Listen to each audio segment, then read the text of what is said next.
the explanation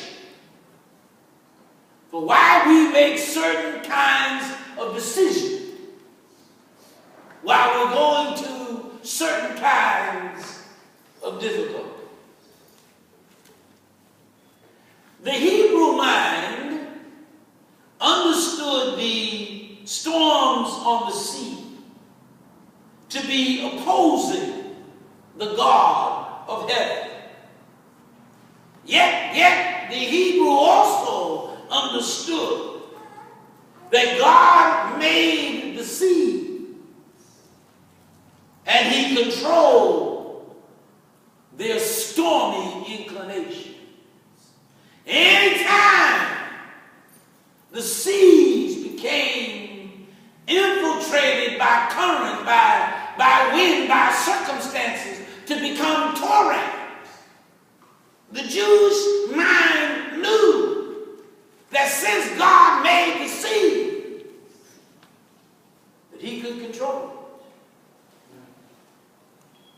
But the disciples, sitting in a boat, experiencing the stirring of the sea, become by all means troubled. Even though the solution, Jesus, was right in front of them. The Bible says they were frightened. You and I can have a similar experience. Let's observe the message of the text. There are a number of fruitful observations that I would give serious consideration and thought to in preparation for effectively handling the storm that will come in your life. Now, maybe you haven't lived long enough to experience disturbing situations that have the potential to frighten you to death. But all you got to do is keep living, and you will have the opportunity to go through such challenges. Most of us who are old enough have gone through a number of spiritual challenges that have for a season at least shaken us up, challenged our faith and our trust in God, compelled us perhaps to make decisions that we otherwise would not have taken if the storm did not come.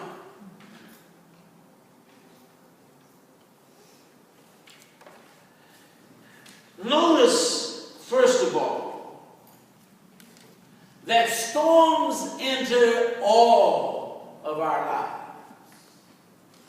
No one is excluded from having the opportunity to go through a storm in life. A circumstance, a situation where literally our world is rocked, where we are potentially tossed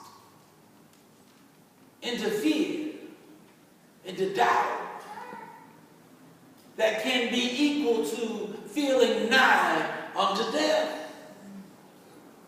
Secondly, it is natural for us to experience different emotions as we face the storms of life. There are people who have learned through faith development to exercise ease and patience, who have an ongoing history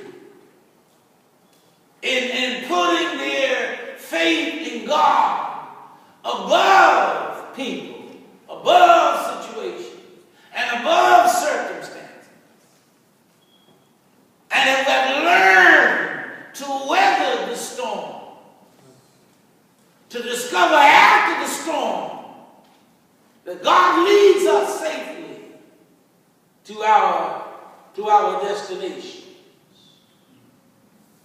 And thirdly, know for sure that without God in life,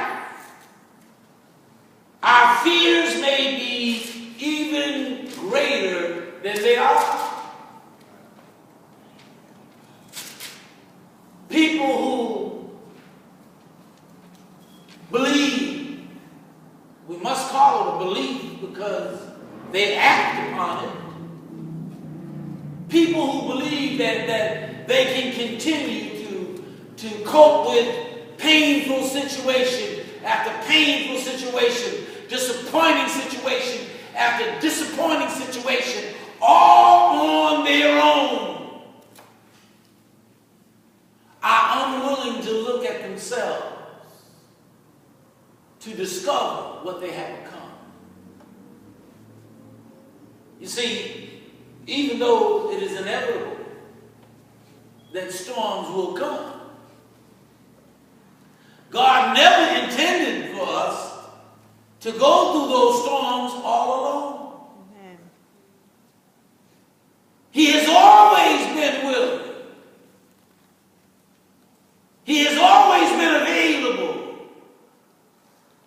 He continues to want to be in the boat in the midst of our storm so that he can guide us safely to our destination without all of the fractures that people go through without God. And all we need to do is just tell the truth.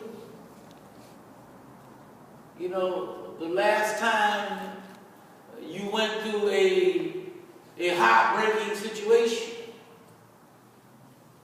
and you had no ongoing experience of worshiping God and trusting in Him with faith, you dealt with a heartbreaking situation in such an abnormal way. It tore you all up inside. It wrecked you up emotionally.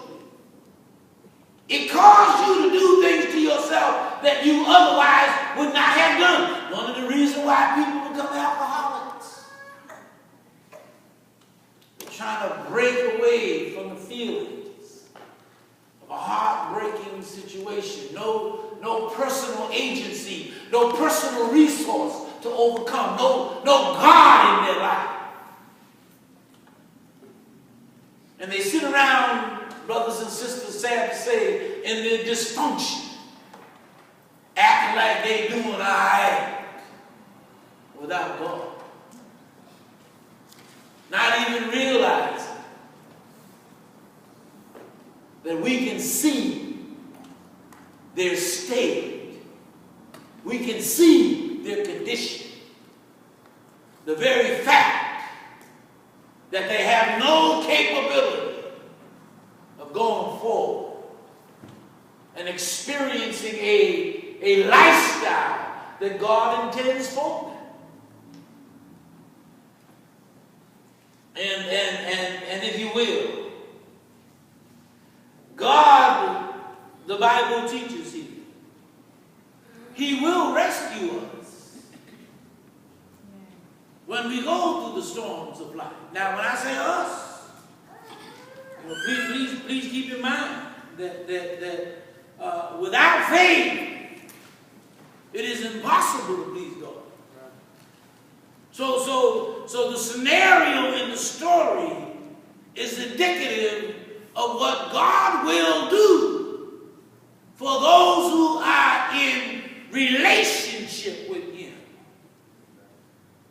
I certainly would like to put my own adjective on that relationship. Unfortunately, I'm not given the authority to do so, but for the sake of information, let me just suggest this.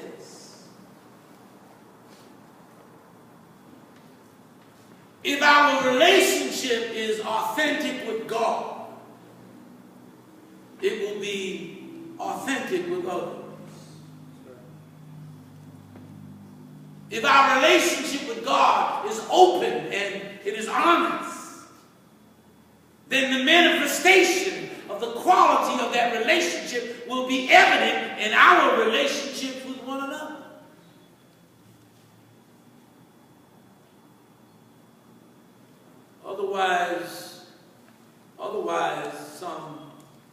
some personal exploration needs to take place in order to measure up in relationship with God the way he expects